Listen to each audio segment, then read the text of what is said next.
예수를 믿고 구원받고 기독교인이 됩니다. 그런데 우리가 알아야 될 것이 있는데 그것은 구원에 대한 얘기입니다. 우리가 100번을 얘기해도 10,000번을 얘기해도 구원만큼 중요한 게 없기 때문에 그렇습니다. 생명이 얼마나 소중합니까? 그런데 구원받는 것은 이보다 훨씬 더 중요한 일이다, 이렇게 말할 수가 있습니다. 그런데 우리 한국교회는 신앙생활을 거꾸로 하는 경우가 많이 있다는 것을 수차례 말씀을 드렸습니다. 우리가 구원을 위해서 할 수 있는 일은 뭐가 있을까요? 여러분, 구원받기 위해서 어떤 일을 하면 구원받을 수가 있을까요? 어떻게 해야 구원을 받을 수 있죠? 정말 인간이 어떻게 노력을 하고 어떻게 하면 구원을 받는 걸까요? 성경은 놀랍게도 우리 인간이 구원받기 위해서 할 수 있는 일은 아무것도 없다고 합니다. 그러면 굉장히 허전한 거예요. 도대체 내가 구원받기 위해서 아무것도 할 수 없다니. 아니, 그렇다면 예수 믿는 것이 그렇게 쉬운 거야? 그냥 예수를 믿기만 하면 다 된다는 말이지? 이렇게 생각할 수가 있는데 사실은 전혀 그러지 않다는 것을 말씀을 늘 드렸습니다. 시대가 어렵기 때문에 구원에 대한 확신을 갖는 것이 무엇보다도 굉장히 중요합니다. 제가 굉장히 어렸을 때 아버지가 월급 생활을 회사에서 했습니다. 틈틈이 월급을 받아서 그것을 모았습니다. 그리고 친척에게 빌려주었어요. 그 빌려준 이유는 오늘식으로 말하면 그 돈을 좀 불려달라 하는 그런 얘기였습니다. 월급장에 가면 돈이 있겠습니까?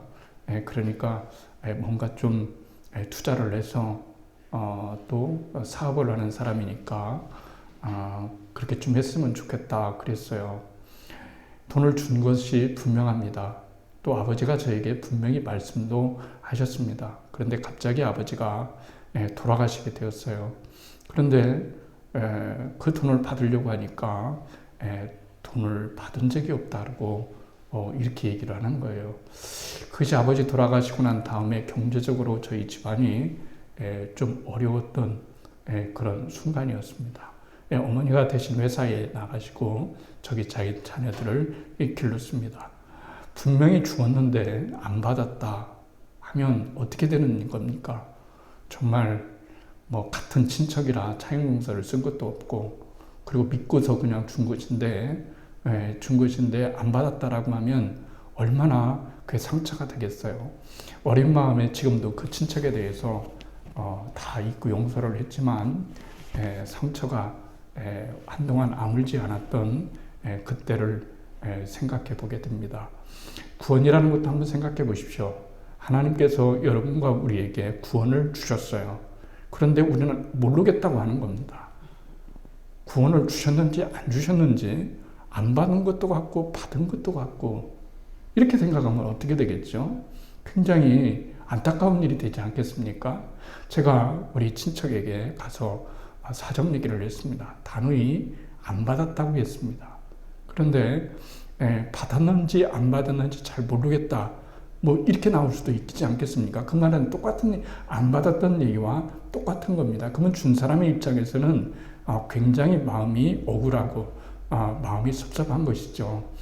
하나님께서 우리에게 구원을 주셨어요. 그런데 그 구원은 공짜로 준 것이 아니라 마땅히 저와 여러분들이 죄의 짐을 짊어지고 죽어야 될 마땅한 죄인임에도 불구하고 하나님께서 우리를 구원해 주셨어요. 그것은 굉장히 대가를 지불한 거였습니다. 그것은 죄송한 말씀이지만 저희 아버지가 월급 생활을 하면서 먹을 것을 먹지 않고 자녀들에게 잘 입히지 않고 꼭 모아서 그것을 투자하겠다라고 그 친척에게 준 것이나 마찬가지죠. 주님께서 우리들에게 구원을 주신 것은 참으로 자신의 아들의 생명을 내주면서 너희들에게 구원을 주겠다라고 하는 거예요. 그래서 구원을 받은 자의 입장에서는 받았다라고 하는 것이 굉장히 중요한 겁니다. 하나님 앞에서 왜 그런 현상이 나타날까요? 그런 현상이 나타난 이유는 내가 떳떳하지 못하기 때문에 그런 거예요. 내가 떳떳하지 못하면 희미한 거예요. 그러나 구원이라는 것은 여러분이 꼭 알아야 될 건 뭐냐면 내가 떳떳한 행동을 했기 때문에 구원받는 것이 절대로 아니다라고 하는 거예요. 내가 떳떳하고 내가 그럴 만한 자격이 있고 윤리적으로 도덕적으로 흠이 없는 그런 사람이기 때문에 내가 구원받는 게 아니에요.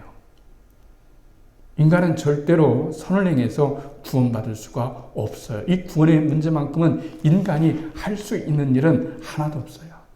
그러면 예수를 믿어야만 되는데 그 일조차도 사실은 성경은 뭐냐면은 선행 은총론으로 설명할 수가 있습니다. 지금은 추워져서 꽃들이 지고 있죠. 그리고 나비들, 벌들들 이런 거 이제는 날아다니는지 봄이 되면 꽃들이 만개하고 그러면은 벌들과 나비들이 날아갈 수가 있어요. 날아다니지 않습니까? 그러면은 나비와 벌들은 분명히 어디에 날아갑니까? 꽃에 날아가는 거예요. 우리가 볼 때는 나비가 날아서 꽃에 날아가는 것 같지만 사실은 날아가기 이전에 꽃의 향기가 이 나비를 불러들인 거예요.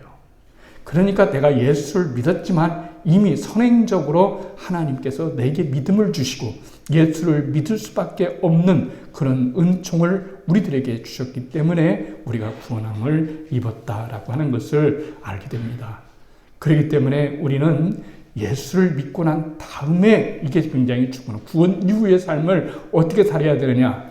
우리는 거꾸로 생각하는 거예요. 내가 구원받기 위해서는 몸부림치고 열심히 살고 열심히 율법을 행하고 말씀을 행하고 이렇게 해야 구원받는 거라고 생각하고 그 다음에는 어떻게 생각합니까? 내가 성장하고 성숙하고 성화되고 이런 것은 교회 다니면 저절로 되는 것처럼 노력을 하지 않는 거예요. 이건 바꾸된 거예요. 분명히 거꾸로 된 거예요. 내가 구원을 위해서는 하나도 한 것이 없어요. 이것은 내가 어떻게 할 수가 없는 겁니다. 그러나 구원 이후에는 내가 어떻게 해야 되는 걸까요? 성화되기 위해서, 거룩해지기 위해서, 하나님의 사람이 되기 위해서 끊임없이 노력해야 되는 것은 우리의 몫인 거예요. 그러니까 우리의 문제는 예수 믿고 구원받은 우리들에게 있어서 문제는 뭐냐면 구원의 문제가 아니라 바로 성화의 문제고 성숙의 문제다라고 하는 것을 우리는 꼭 생각해야 됩니다. 아버지의 마음을 꼭 이해해야 됩니다.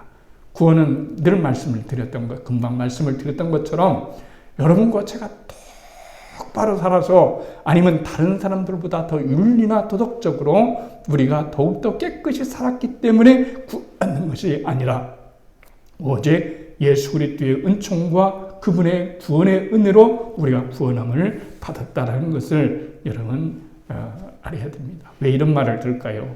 양극단적인 것이 생겨나기 때문에 그런 거예요. 어떤 사람은 구원받았으니까 내가 아무렇게나 살아가도 되지 않는가 하는 이런 사람이 있는가 하면 어떤 사람은 정반대로 늘 구원에 대해서 절절매는 경우가 참 많이 있습니다. 이렇게 내 마음, 왜 이렇게 예수님 말씀대로 살지를 못할까? 왜 이렇게 내가 하나님 말씀대로 살지 못할까? 왜 이렇게 내가 하나님의 뜻대로 살지 못할까? 이런 나를 바라보면서 절망할 수밖에 없는 거예요. 정말 내가 나중에는 구원받았을까? 아니면 때때로 하나님이 나를 버리신 것만 같은 그런 느낌이 아니라 우리는 성경의 진리로 사는 사람이기 때문에 양극단을 우리가 조심해야 될 필요가 있기 때문에 중요한 것은 우리가 주님께서 주신 구원을 아멘으로 받아들이고 부족하지만 믿음으로 살아가는 것, 이것이 굉장히 중요한 일이라고 여러분 말할 수가 있습니다. 바울이라는 사람이 있지 않습니까? 철저한 유대 신봉자이지 않았겠습니까? 얼마나 대단한 사람이었어요.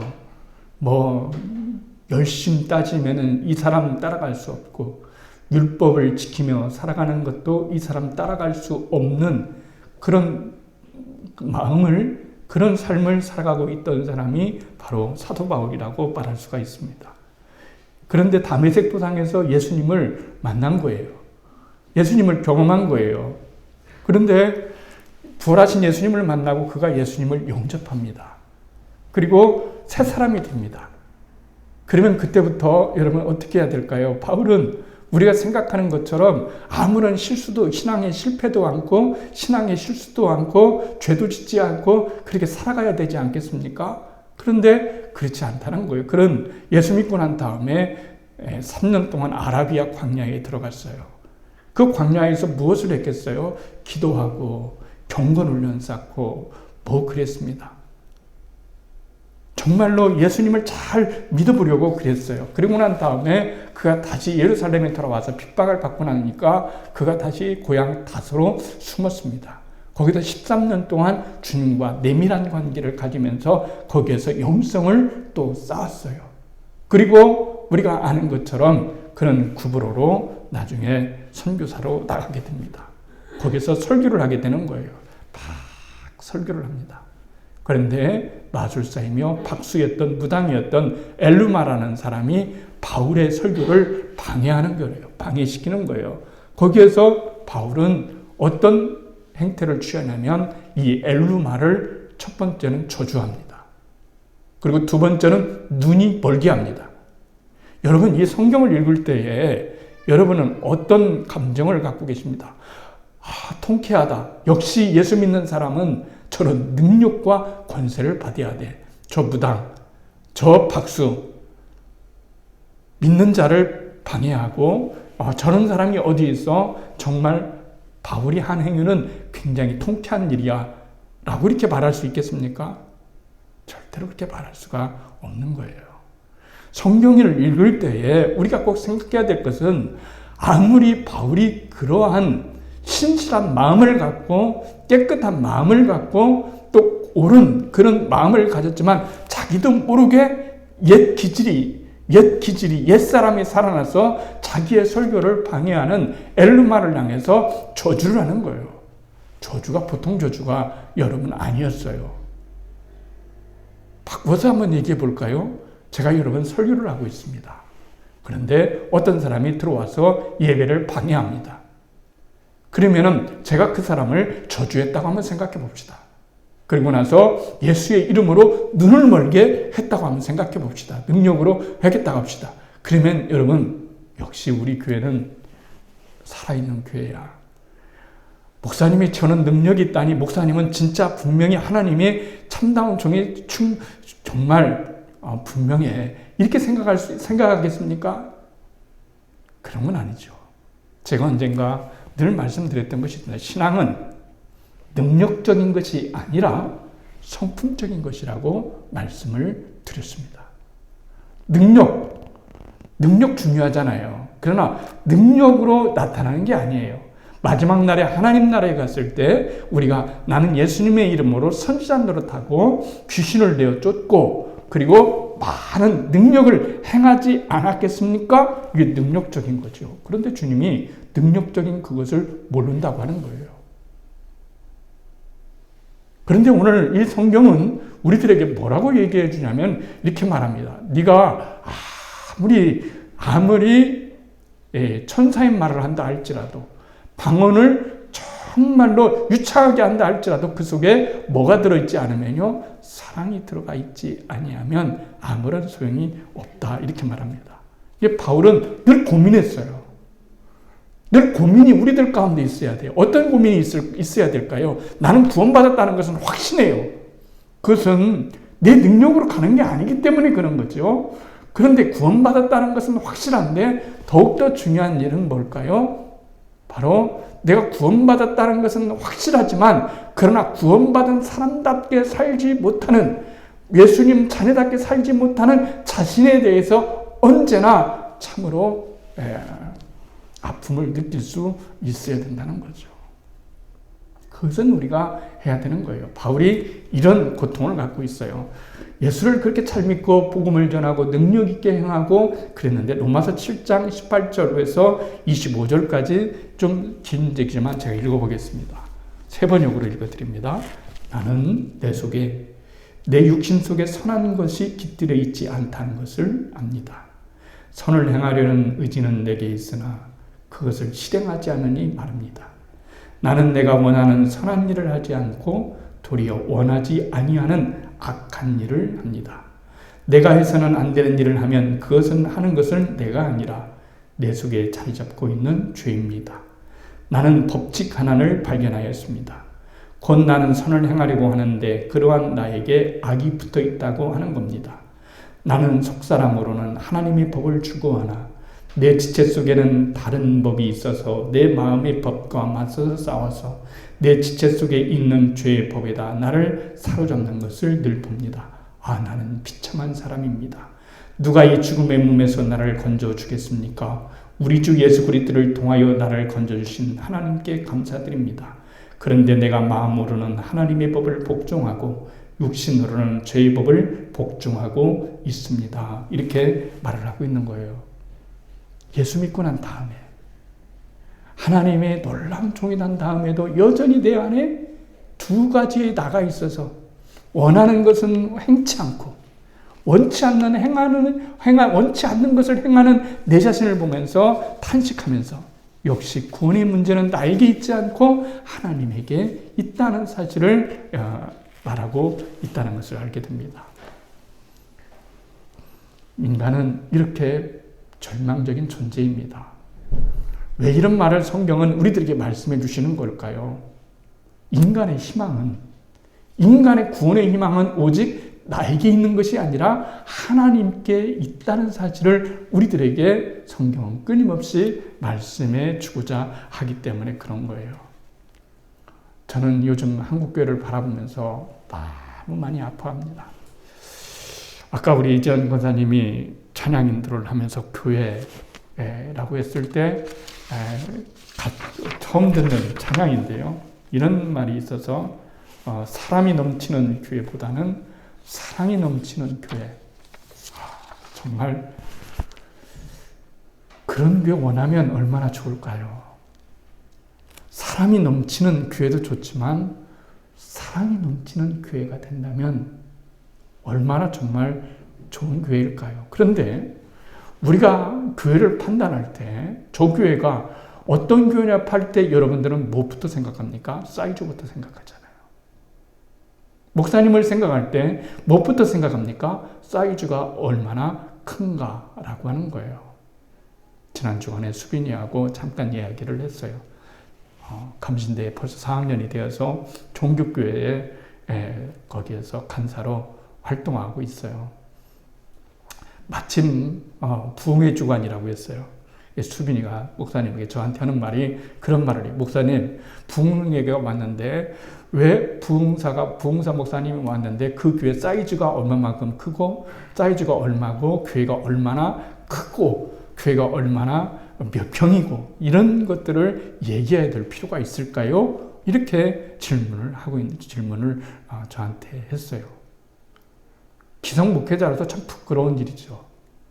정말 자랑할 일이 그것입니까? 바울은 우리들에게 말할 때에 우리가 자랑할 것은 교회 사이즈도 아니고 교회 성도 수도 아니고 능력이 아니고 내가 자랑할 것은 오직 예수 십자가와 그리스도만이 내가 자랑할 것이다 라고 이렇게 말씀하셨는데 우리의 자랑은 언제든지 벌써 여러분 나 어느 교회 다녀 그러면 무엇부터 생각합니까? 교회 사이즈부터 여러분 생각을 하게 되는 거예요. 그리고 우리 교회는 다르다라고 생각하는 거예요. 우리 같은 교회는 저런 작은 교회, 그리고 우리 교회의 메시지는 달라. 우리 교회는 뭔가 특이한 점이 있어. 특이하고 달라. 이런 것은 뭐냐면 신율법주의에 해당하는 거예요. 선민주의. 옛날 이스라엘 백성들이 그랬잖아요. 우리 민족만 선택받았다. 그래서 다른 민족을 볼 때 함찮게 보는 그런 사람들.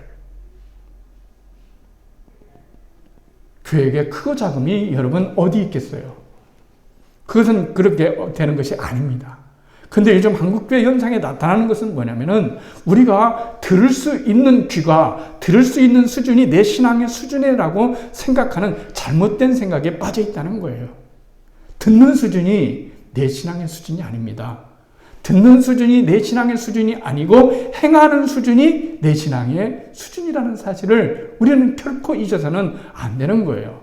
그렇기 때문에 진정으로 많은 사람이 모였다고 해서 좋은 것이 아니요. 그렇다고 해서 적게 모였다고 해서 좋다. 이 말도 결코 아닙니다. 중요한 것은 우리 가운데 예수님만이 영광을 받으시고 하나님만이 영광 받으시고 그 안에 무엇이 있어야 되는 걸까요? 우리 마음속에 오늘 본문에 나온 것처럼 사랑의 자비기, 인자가 우리들 가운데, 사랑이 우리들 마음 가운데 있지 아니하면 그 교회는 참다운 교회라고 말할 수가 없어요. 그 사람의 나무가 어떤 나무인지를 알려면 열매를 보면 알지 않습니까? 그렇지 않습니까? 근데 율법적으로는 많이 행해요. 당신 그렇게 행하면은 다른 교회들은 말이지 구원받는 숫자가 적어. 우리 교회만 나와야 구원받는 숫자가 크고, 그리고 구원받을 수 있어. 우리 교회는 정말 날마다 죄를 지적하고, 죄를 미워하고, 죄에 대한 설교도 많이 하고, 그러면 교회가 정말 깨끗해지는 교회일까요? 여러분? 정말 그러면 그런 교회가 될까요?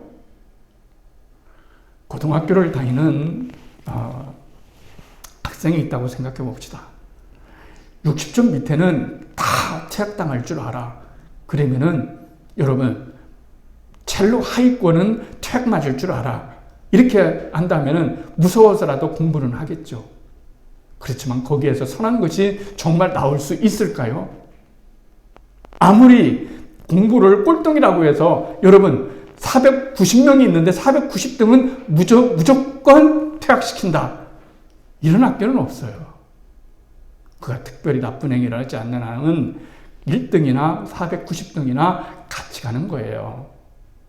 교회를 다니다 보면은 정말 신앙생활을 잘하는 사람이 있어요. 아름답게 하는 사람이 있어요. 그러나 어떤 분은 아름답지 못하게 하는 사람도 여러분 있어요. 교회니까 그럴 수가 있어요. 근데 아까 제가 말씀드린 것처럼 사도 바울도 절대적으로 처음부터 완벽한 사람이 되었거나 그 다음에 그런 모든 것들을 행할 수 있는 그런 능력을 가진 사람이 된 것이 아니라 신앙생활을 해봤더니 진정으로 중요한 것은 사랑이었구나. 내가 100마디에 10,000마디의 방언을 한다 할지라도, 천사의 말을 할지라도, 네 몸을 내어준다 할지라도 사랑이 없으면 결코 소용이 없구나, 이렇게 생각한 거예요.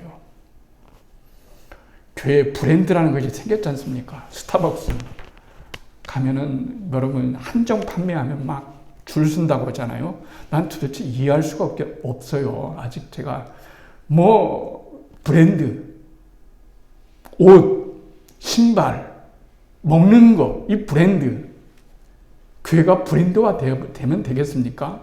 여러분, 우리 교회는 이런 브랜드가 있어. 우리 교회만 구원받을 수 있어.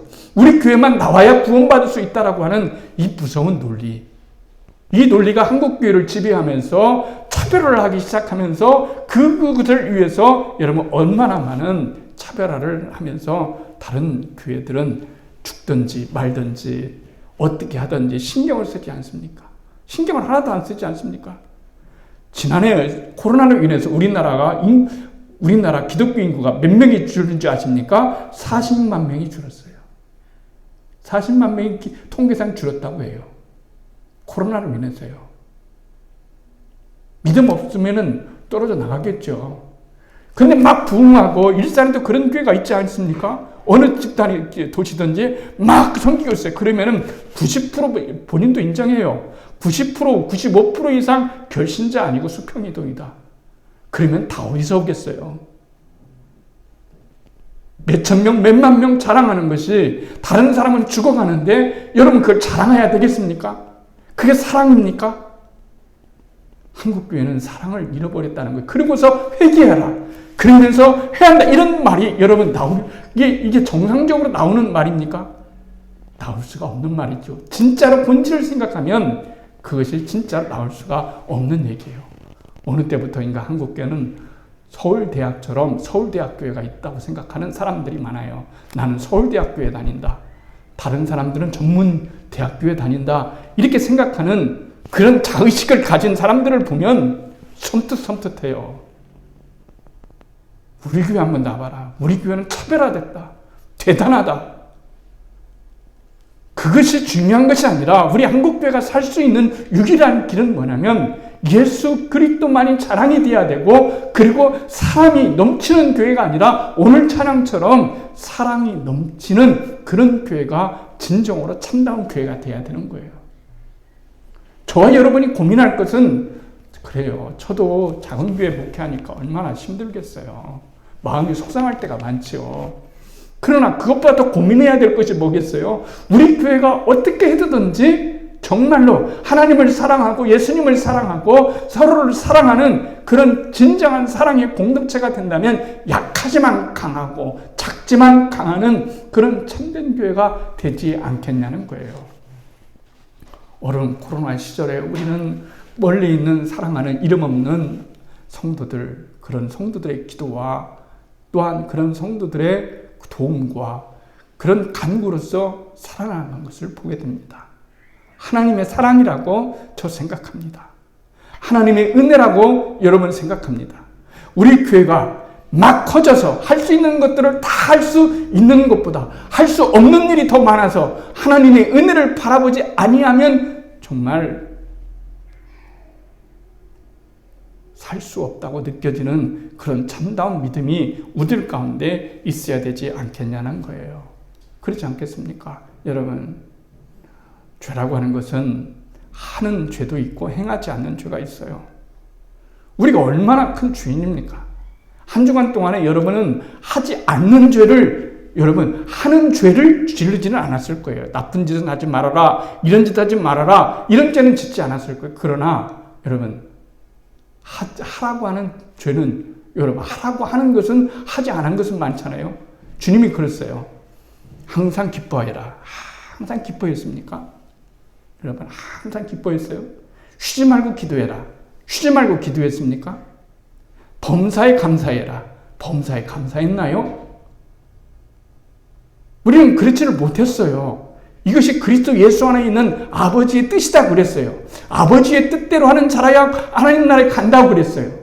이런 논리로 얘기한다면은, 이런 구절구절만 뽑으러 얘기한다면 우리가 하나님 나라에 갈 사람이 어디 있겠냔 말이에요. 저도 항상 기뻐하지를 못했네요. 항상 쉬지 않고 기도하지를 못했네요. 범사에 감사하지를 못했네요. 그러면 이 강단에 서지 말아야 되는 겁니까? 그렇지 않다는 거죠. 그 의미에 대해서 저는 2주간 전에 이미 말씀을 드렸기 때문에 더 이상 말씀을 드리고 싶지 않아요. 중요한 것은 뭐냐면 주님의 마음을 아는 것이 정말로 중요한 것이라고 말을 할 수가 있어요. 그렇기 때문에 우리에게 주어진 것은 뭐냐면 우리가 부족하지만 구원의 확신을 가지고, 확실한 믿음을 가지고 살아가는 것이 굉장히 중요하다고 여러분 말을 할 수가 있어요. 부자가 하나님 나라에 가는 것은 낙타가 바늘귀로 통과하는 것보다 더 어렵다 하면은 기독교는 다 가난한 자가 돼야 된다는 얘기입니까? 여러분, 그런 건 아니잖아요.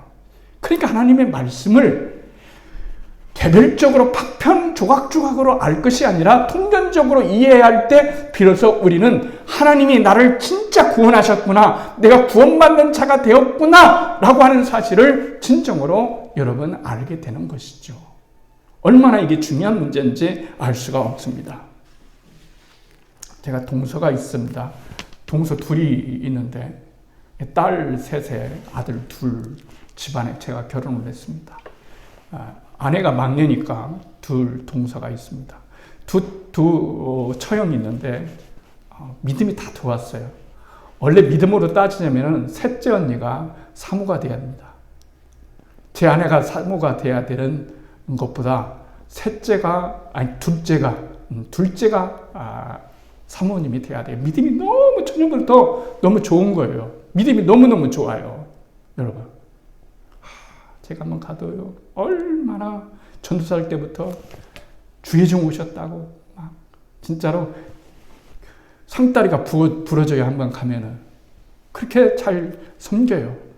믿음이 참 깨끗하고 참 좋아요. 근데 남편을 믿지 않는 사람을 만났어요. 그래서 전도를 했어요. 그럼 처음부터 여러분 믿음을 가질 수 있을까요? 고등학교 선생님이 그 동서가 고등학교 선생님이었다가 고등학교 교장을 했어요. 그래서 은퇴를 이제 지금 나이 들었기 때문에 이제 은퇴를 했어요.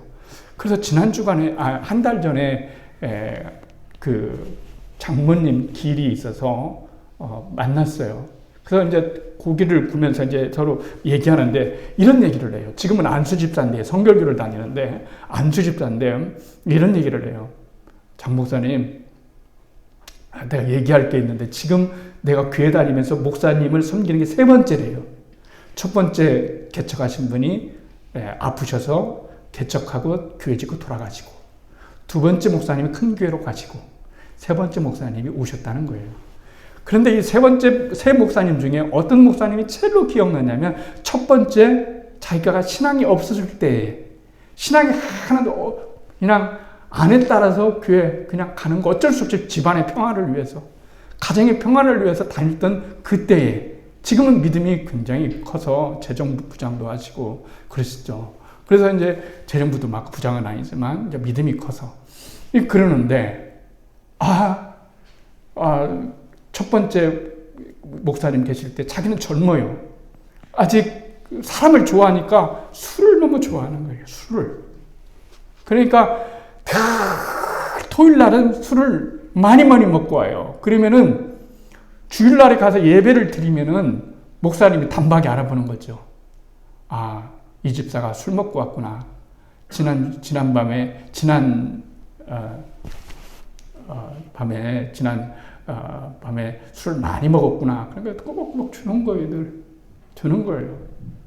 한 번은 목사님이 불러서 갔어요. 그래서 뜨끔하다는 거예요. 내가 술 많이 먹으니까 목사님이 술 먹으려면 교회 나오지 말라고 한다든지 아니면 뭐라고 혼내시려고 하는가 보다. 그랬는데 목사님이 뜻밖의 이런 말씀 하시는 거예요.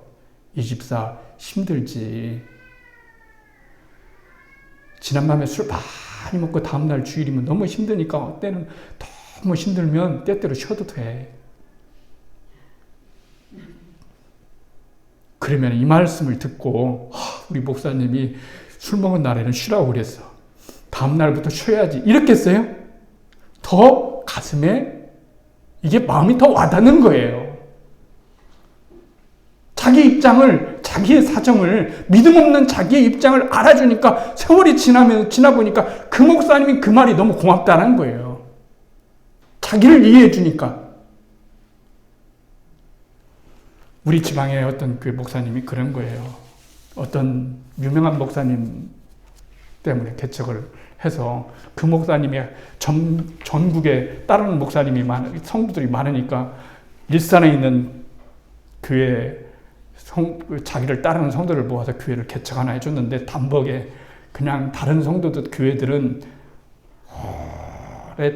해도 밑자립을 벗어나지 못하고 오는데 단번에 그냥 자립하고 그냥 깨나 보이게 되었어요. 한 번은 우리 지방 목사님이 갔는데 성도가 잘못 얘기하니까 설교를 들어봤는데 뭐라고 얘기냐면은 요즘은 유튜브에 다 나오잖아요.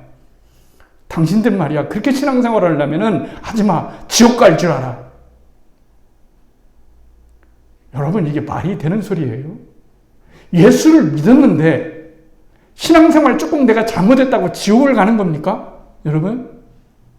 그러면 여러분이나 저나 지옥을 가도 지금 몇 번 그러면 우리는 지옥 갔다 천국 갔다 지옥 갔다 너무 지치지 않을까요?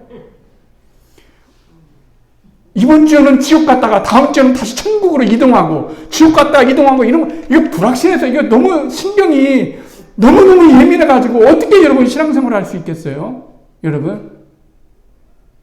그렇게 얘기를 해야 여러분 진리로 인도하는 확실하게 인도하는 겁니까? 그런 이유가 많다는 얘기죠.